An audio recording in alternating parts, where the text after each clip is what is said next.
एक बार गौतम बुद्ध और उनके शिष्य एक वन से गुजर रहे थे। बहुत देर वन में चलने के बाद बुद्ध और उनके सभी शिष्य एक विशाल पेड़ के नीचे बैठ जाते हैं। उस पेड़ के नीचे एक अलग ही शांति होती है। सभी लोग उस शांति को अनुभव कर रहे होते हैं। कोई भी एक शब्द नहीं बोलता, चुपचाप उस शांति को अनुभव कर रहे होते हैं। कुछ देर बीतने के बाद गौतम बुद्ध का एक शिष्य उठता है और बुद्ध से पूछता है, बुद्ध, मैं आपसे एक प्रश्न पूछना चाहता हूं। बुद्ध कहते हैं, पूछो, क्या प्रश्न है तुम्हारा? वो बुद्ध का शिष्य बुद्ध से पूछता है, बुद्ध, मैंने कभी भी आपको दुखी नहीं देखा है। आपके चेहरे पर हर समय अलग ही मुस्कुराहट रहती है, हमें भीतर तक आनंद से भर देती है। आपके चेहरे पर अलग सी चमक है जो हमें दुख से कोसों दूर कर देती है। पर मैं ये जानना चाहता हूं कि मेरे भिक्षु बनने से पहले मेरे जीवन में बहुत सारा दुख था, जिसके कारण मैं भी भिक्षु बन गया हूं। पर मैं अभी तक नहीं जान पाया हूं कि दुख है क्या। क्या आप मुझे बता सकते हैं कि वास्तव में दुख क्या है? बुद्ध मुस्कुराते हैं और अपने भिक्षु से कहते हैं, दुख एक विचार से ज्यादा कुछ नहीं है। सभी लोग सुनकर चौंकते हैं और बुद्ध से पूछते हैं, परंतु बुद्ध, विचार तो आते हैं और चले जाते हैं, पर दुख एक बार आता है तो जाने का नाम ही नहीं लेता। बुद्ध कहते हैं, मैं तुम्हें एक छोटी सी घटना बताता हूं। एक नगर में एक धनी सेठ रहता है। उसके पास एक वफादार नौकर होता है। वो सेठ अपने नौकर पर बहुत विश्वास करता है। वो सेठ अपने नौकर पर कभी भी किसी बात के लिए शक नहीं करता, क्योंकि उसका नौकर वास्तव में ही बहुत ईमानदार होता है। एक बार उस सेठ को किसी काम से बाहर जाना पड़ता है। 2-3 दिनों के बाद जब वो सेठ वापस लौटता है तो वो एक कीमती सामान लेकर आता है।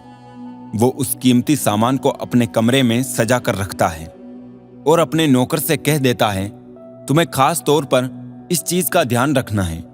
ध्यान रहे ये टूटे नहीं, ये मेरा बहुत प्रिय है।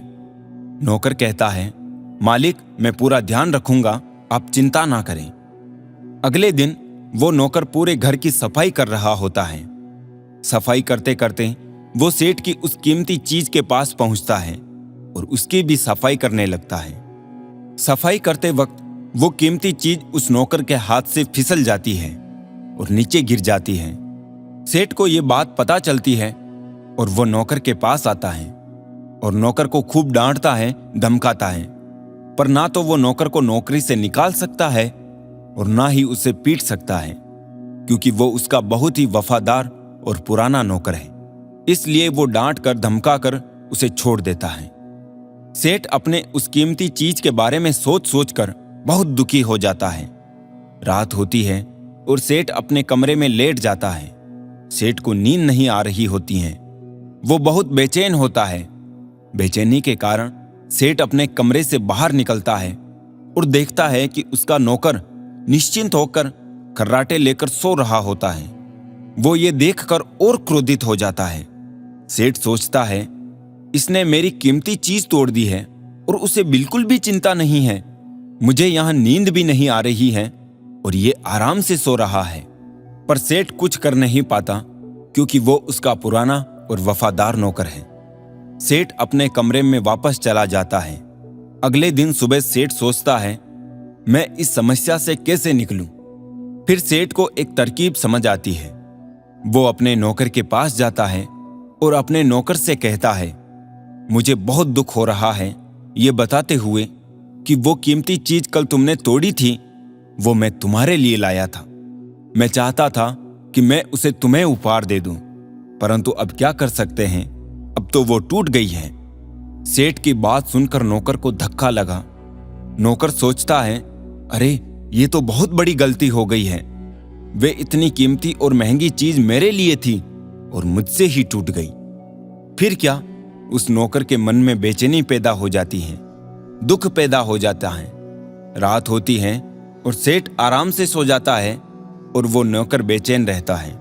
उसे नींद नहीं आती। क्यों नींद नहीं आती? क्योंकि अब उस नौकर ने उस सेठ की उस कीमती चीज को अपने आप से जोड़ लिया। इसीलिए वो दुखी हो रहा है। पहले उस नौकर के मन में ये विचार नहीं था कि वो कीमती चीज मेरी है, पर अब उसके मन में ये विचार है कि अगर वह कीमती चीज न टूटती तो वो मेरी होती। बुद्ध कहते हैं, दुख केवल एक विचार है, और ये विचार कैसे उत्पन्न हुआ? अपने आप को किसी चीज से जोड़ने से।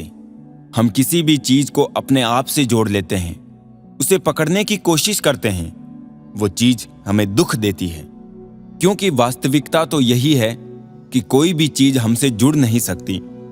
हर चीज आपके पास है, आपकी है, पर कुछ समय के लिए। कुछ समय के बाद वो आपसे दूर हो जाएगी।